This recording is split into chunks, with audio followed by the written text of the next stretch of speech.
મક્કરપુરા ગામમાં તાજિયા વિસર્જન દરમિયાન મક્કરપુરા ગામના ઊંડા ફળિયાના હિન્દુ ભાઈઓ દ્વારા મુસ્લિમ ભાઈઓ તથા બહેનો અને નાના બાળકો માટે ઠંડા પીણાનું વિતરણ કરી કોમી એકતાનું ઉદાહરણ આપવામાં આવ્યું.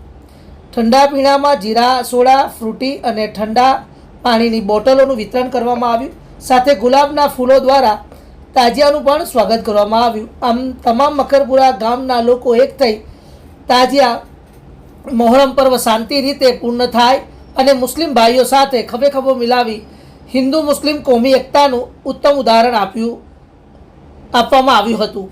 આમ તો મક્કરપુરા ગામમાં પહેલેથી શાંતિ જળવાઈ રહેતી હોય છે, પરંતુ ખાસ કરીને જ્યારે હિન્દુ મુસ્લિમની વાત આવે ત્યારે અનેક રાજકારણીઓ દ્વારા આ બંને કોમોને અલગ કરવાની જે કંઈક રણનીતિઓ ઘડવામાં આવતી હોય છે તેને અહીંયા બિલકુલ રીતે ખોટી સાબિત કરતા મક્કરપુરા ગામના ઊંડા ફળિયાના આ સ્થાનિક રહીશો દ્વારા મુસ્લિમ ભાઈઓ સાથે ખડે પગે ઊભા રહીને આપણે ન હિન્દુ બનેગા ન મુસલમાન બનેગા મેં ઇન્સાન કી ઓલાદ હું ઇન્સાન બનેગાના નારા સાથે આપણે બધા ભારતના દેશના નાગરિકો છે અને પછી આપણે હિન્દુ ને મુસ્લિમ છે એમ ભારતીય નાગરિકતાનું ઉત્તમ ઉદાહરણ આપવામાં આવ્યું હતું.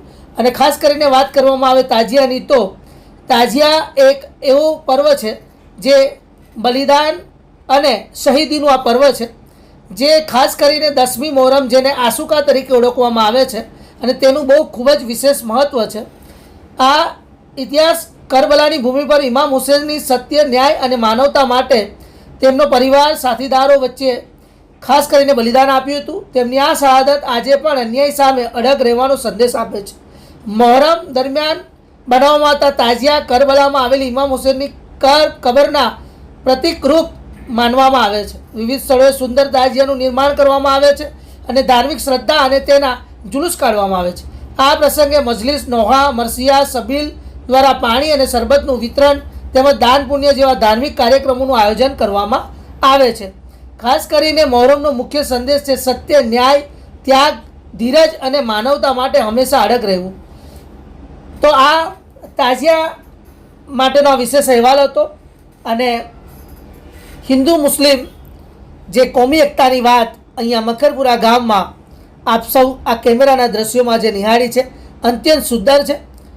રિપોર્ટર નીલ ચૌહાણ આ સમગ્ર ઘટનાને પોતાના કેમેરામાં કેદ કરીને આ વિશેષ અહેવાલ આપ્યો છે. બીજા અહેવાલમાં જલ્દી મળીશું, ત્યાં સુધી રજા આપશો. ધન્યવાદ, નમસ્કાર.